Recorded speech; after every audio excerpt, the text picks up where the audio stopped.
Olá, pessoal. Meu nome é Mário Frigeri, sou poeta e escritor e estou convidando vocês para os meus momentos de poesia no YouTube e Facebook.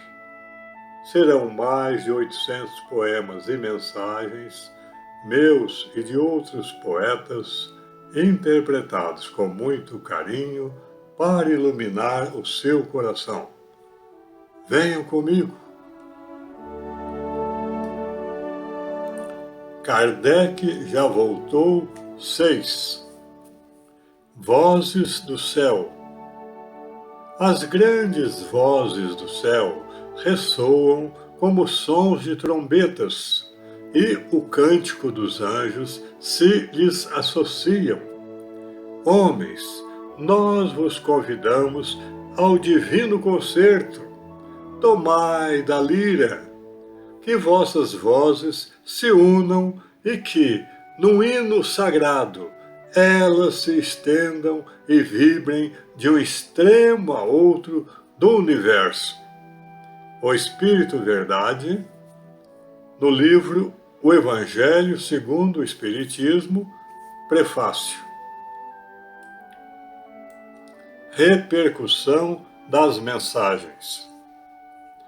Vimos no vídeo anterior que Allan Kardec recebeu um grande volume de mensagens, tanto na Sociedade Espírita de Paris, fundada por ele, quanto provenientes de inúmeros centros espalhados pelo mundo. Essas mensagens falavam sobre um assunto que despertou o seu maior interesse e tocou profundamente o seu coração, que era exatamente a vinda de um novo e poderoso Messias, assessorado por uma pleiade de espíritos de luz, que iria elevar o Espiritismo a um novo patamar. Isto iria ocorrer principalmente a partir do século XX, que foi chamado pelo codificador de o século dos Messias. Para a divulgação dessas previsões extraordinárias, Kardec reservou várias páginas de sua famosa revista que, segundo sua própria definição, ia da China ao México, passando por todas as capitais da Europa. A publicação era de fevereiro de 1868, e na edição do mês seguinte, ele retornou ao tema para apresentar suas judiciosas ponderações. Diante da repercussão alcançada pela publicação das mensagens que apresentamos no vídeo anterior, Kardec faz um grave exame crítico de seu conteúdo na revista de março do mesmo ano. Dessa análise criteriosa, vamos apresentar agora um resumo para que o amigo internauta aprecie a metodologia precisa e a percepção refinada, clarividente, racional e fria que o norteava na elaboração e consolidação da doutrina. Mesmo diante de uma questão palpitante dessa envergadura, que o empolgava serenamente e que interessava de forma profunda ao futuro do Espiritismo, que foi a obra de sua vida. Vamos ouvi-lo. É Kardec falando neste texto condensado por nós. A opinião da maioria dos espíritos é um poderoso controle para o valor dos princípios da doutrina, mas não exclui o controle do julgamento e da razão, cujo uso sério todos os espíritos recomendam. A instalação de uma doutrina chamada regenerar o mundo não pode ser obra de um dia, e a vida de um homem não bastaria para isto. Primeiro, é preciso elaborar os princípios, ou, se quiser, confeccionar o instrumento.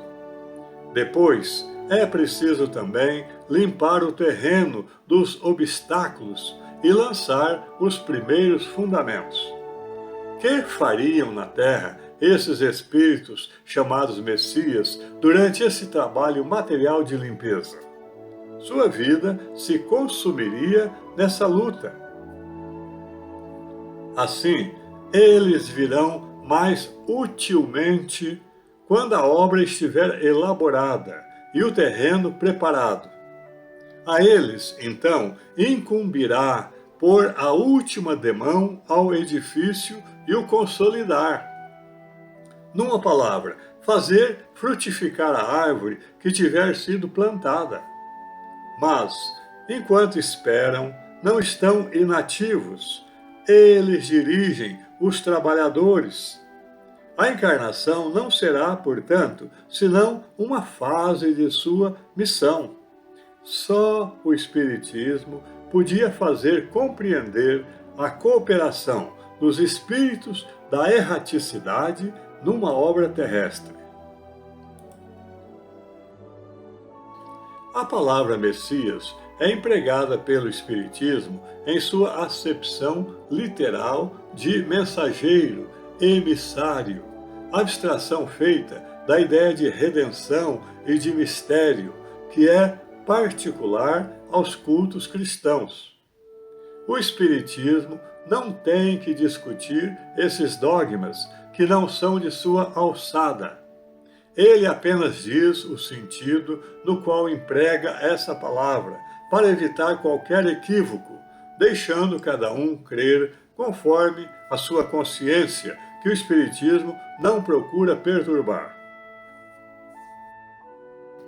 Assim, para o Espiritismo, todo espírito encarnado para cumprir uma missão especial junto à humanidade é um Messias na acepção geral da palavra, isto é, um missionário ou emissário, com a diferença, entretanto, de que o vocábulo Messias implica mais particularmente a ideia de uma missão direta da divindade e, consequentemente, a da superioridade do espírito e da importância da missão. Daí se segue que há uma distinção a fazer entre os Messias propriamente ditos e os espíritos que são simples missionários. O que os distingue é que, para os espíritos simples missionários, a missão ainda é uma prova, porque podem falir, enquanto que, para os chamados Messias, a missão é um atributo de sua superioridade. Do ponto de vista da vida corporal, os Messias entram na categoria das encarnações comuns de espíritos e a palavra não tem qualquer caráter de misticismo. Todas as grandes épocas de renovação do mundo viram aparecer Messias encarregados de dar impulso ao movimento regenerador e o dirigir. Sendo a época atual uma das de maiores transformações da humanidade, terá também os seus Messias, que a presidem inicialmente como espíritos e em seguida como encarnados. Sua vinda não será marcada por nenhum prodígio, e Deus, para os tornar conhecidos, não perturbará a ordem das leis da natureza. Nenhum sinal extraordinário aparecerá no céu nem na terra, e eles não serão vistos descendo das nuvens, acompanhados por anjos. Nascerão, viverão e morrerão como a maioria dos homens, e sua morte não será anunciada ao mundo nem por terremotos, nem pelo escurecimento do sol. Nenhum sinal exterior os distinguirá, assim como Cristo em sua vida não se distinguia dos outros homens. Nada, pois, os assinalará à atenção pública, a não ser a grandeza de suas obras, a sublimidade de suas virtudes e a parte ativa e fecunda que tomarão na fundação da nova ordem de coisas. Tais serão os Messias do Espiritismo, grandes homens entre os homens, grandes espíritos entre os espíritos. Eles marcarão sua passagem pela terra por prodígios da inteligência e da virtude que atestam a sua verdadeira superioridade, muito mais que a produção de efeitos materiais que qualquer um pode realizar. Dissemos os Messias no plural, porque, com efeito, as previsões dos Espíritos anunciam que haverá vários, o que nada tem de admirável, segundo o sentido ligado a essa palavra, e em razão da grandeza da tarefa que eles têm de realizar, pois que se trata não do adiantamento de um povo ou de uma raça, mas da regeneração de toda a humanidade. Pouco importa, portanto, o número dos Messias, só Deus sabe o que é necessário. Mas o que é indubitável é que, ao lado dos Messias propriamente ditos, espíritos superiores, em número ilimitado, encarnar-se-ão, ou já estão encarnados, com missões especiais para secundar os Messias em sua missão. Eles surgirão em todas as classes, em todas as posições sociais, em todas as seitas e em todos os povos. Estarão presentes nas ciências, nas artes, na literatura, na política, nos chefes de Estado, enfim, por toda parte onde sua influência possa ser útil à difusão das ideias novas e às reformas que serão a sua consequência. A autoridade de sua palavra será maior ainda, porque estará fundada na estima e na consideração de que serão cercados. E agora a conclusão de Kardec. É, sobretudo, o século XX que verá florescerem os grandes apóstolos do Espiritismo e que poderá ser chamado o século dos Messias. Balanço das comunicações e do parecer de Kardec. Vamos analisar agora, num breve comentário, essas ponderações de Kardec. A humanidade está em constante transformação, mas nos momentos de pico ou pontos culminantes de sua trajetória, aparecem providencialmente os emissários do alto para dar uma condução segura aos acontecimentos.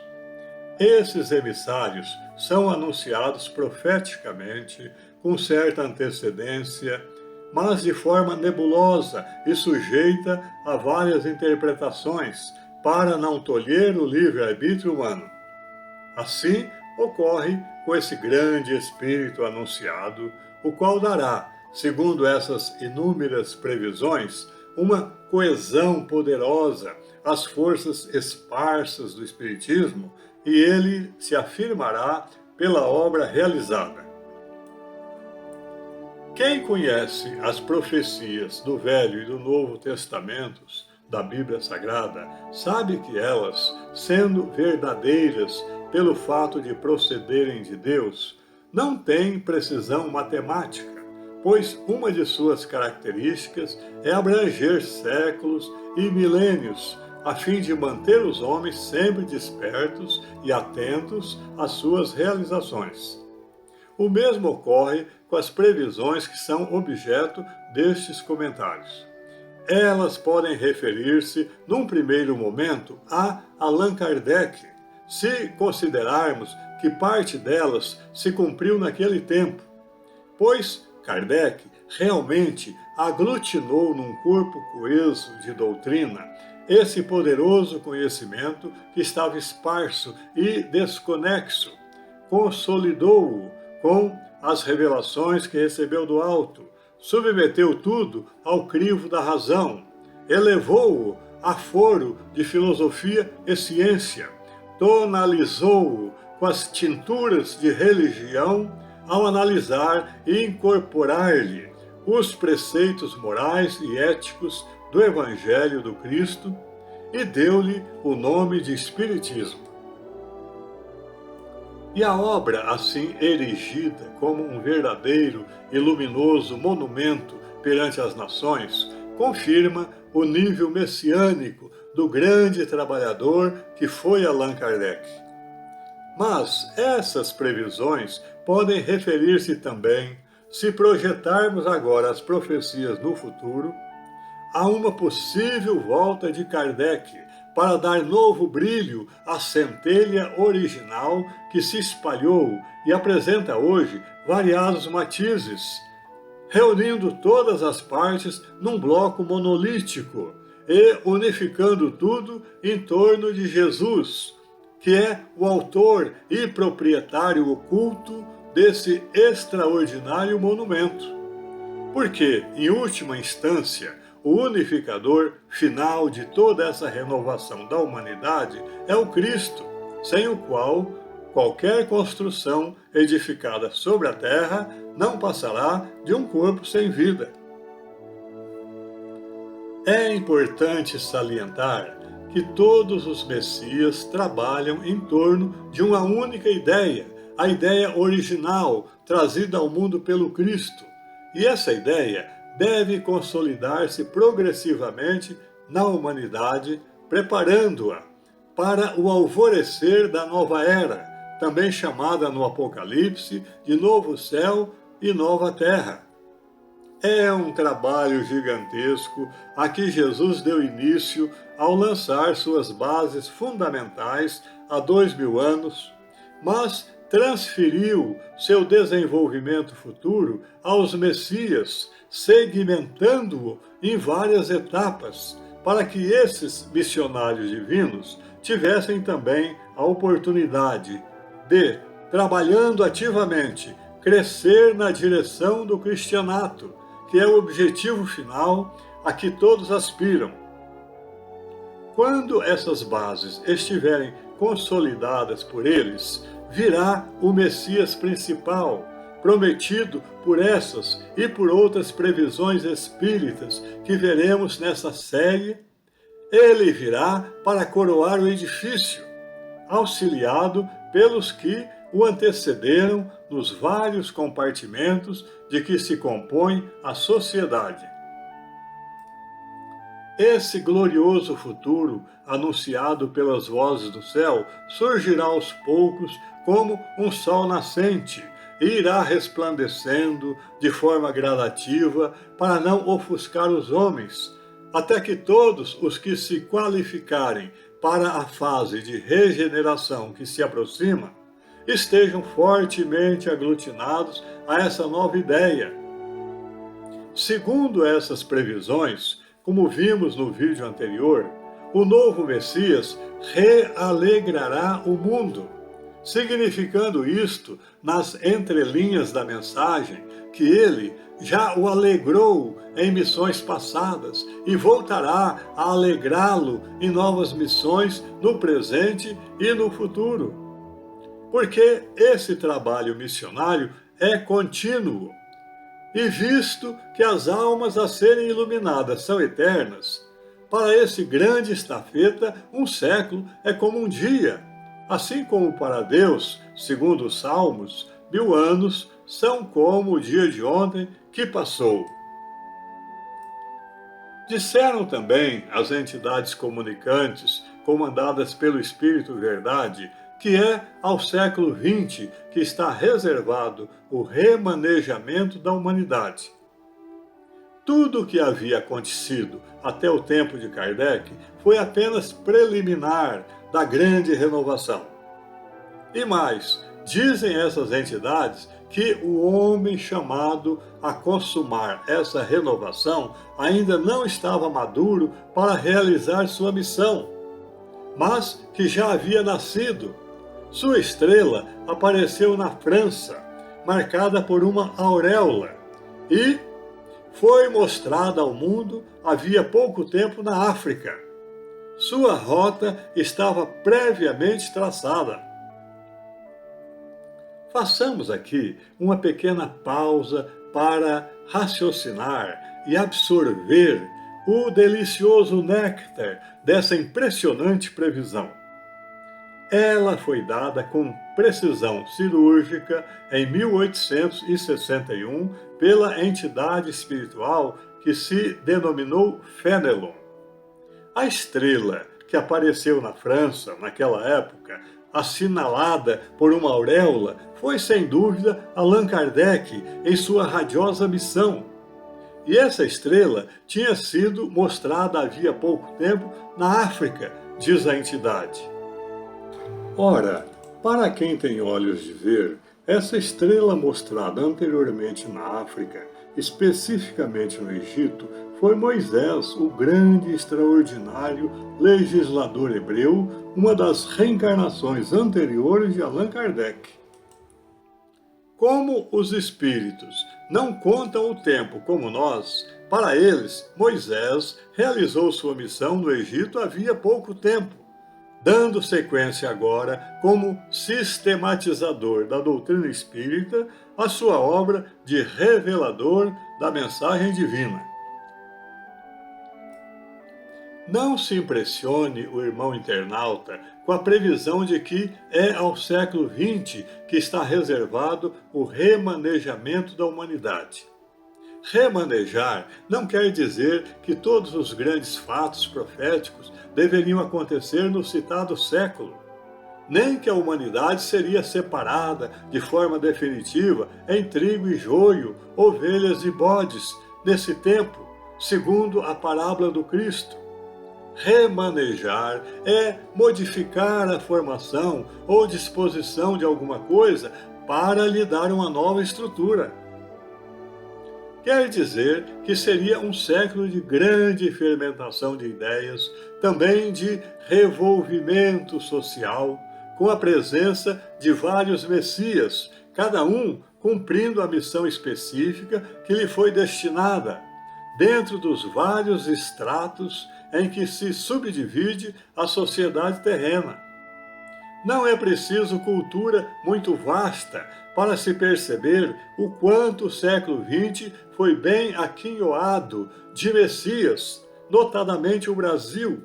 Muitos que já cumpriram sua obra e partiram, e outros que ainda estão aí, valorosos, em franca atividade ou em encerramento de missão.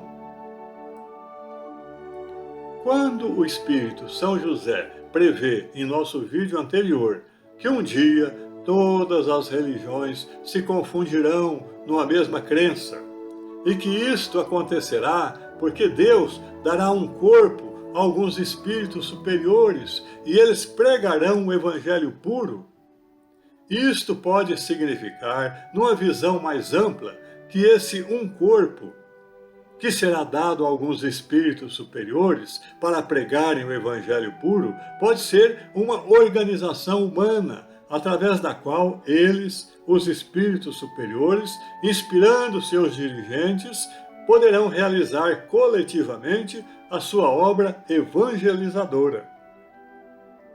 Ou também, dar um corpo a essas entidades superiores pode significar, tomando a previsão num sentido individual, oferecer a elas um missionário provado, experimentado e argamassado à luz do Evangelho, que, como o centro de uma roda raiada, concentraria os raios de luz do alto para realizar a sua obra. O Brasil foi especialmente bem provido neste particular no século XX, mas o fato ocorreu também, em graus diversos, em muitas outras nações. Em seguida, São José muda a perspectiva profética e fala agora, no singular, de um novo missionário de Deus que viria pregar o verdadeiro Evangelho de Jesus Cristo. e que se Deus desse vida longa a seus contemporâneos, ou seja, os que viviam no tempo de Kardec, eles ouviriam as pregações desse menino abençoado, segundo a tradução que Júlio Abreu Filho fez da Revista Espírita para a editora Edicel. Sob a palavra desse nobre missionário, os homens de diversas crenças se dariam as mãos, prevendo assim, para os que têm olhos de ver, repetimos, a volta breve de Kardec para essa obra ecumênica de evangelização e unificação. E referindo-se finalmente a esse novo pregador abençoado, a entidade comunicante conclui sua mensagem de forma impressionante com estas palavras: glória ao Espiritismo que o precede e que vem esclarecer todas as coisas.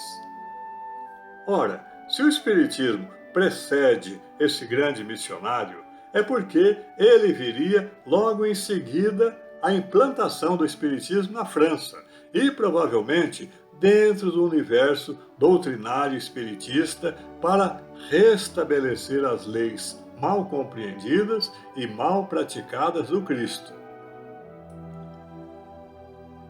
Em sua apreciação, Kardec pondera de forma circunspecta e com perfeito controle emocional que esse feixe de preciosos vaticínios deve ser submetido ao poderoso controle da razão. A vida de um homem, diz ele, não bastaria para estabelecer uma doutrina chamada a regenerar o mundo. Daí a necessidade dessa sucessão messiânica no tempo e no espaço para a execução da obra. Como o próprio Kardec reconhecia, a obra espírita não estava acabada e nem o Espiritismo havia proferido a última palavra. Os Messias viriam pôr a última demão no edifício, fazendo frutificar sobejamente a árvore que fora anteriormente plantada. Kardec define em seguida o sentido em que o Espiritismo toma o termo Messias, diferenciando-o do espírito simples missionário. Enquanto o simples missionário pode falir, porque sua missão ainda é uma prova, o mesmo não acontece com os Messias, pois eles, por receberem missão direta da providência divina, são infalíveis, visto ser essa missão um atributo de sua superioridade. Dessa forma, o codificador confirma que, ao lado da encarnação de inúmeros Messias, também descerão à matéria espíritos superiores em número ilimitado para os secundar em sua obra regeneradora, permeando de forma progressiva e lenta todo o tecido social, as seitas, os povos e as nações. E Kardec finaliza com essa extraordinária visão de futuro. É, sobretudo, o século XX que verá florescerem os grandes apóstolos do Espiritismo e que poderá ser chamado o século dos Messias. Previsão de Kardec, literalmente confirmada pelos fatos.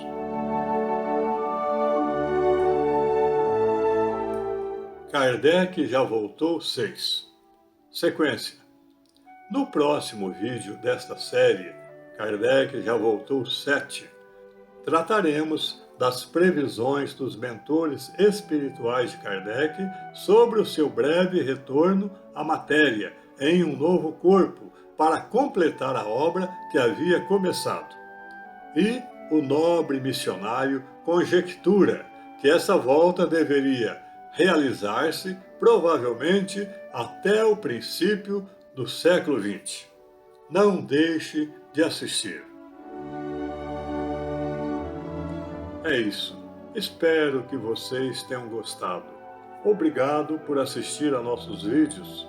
Não se esqueçam de deixar seu like, inscrevam-se e acionem o sininho para receber em primeira mão os próximos poemas e mensagens. Um grande abraço e muita paz.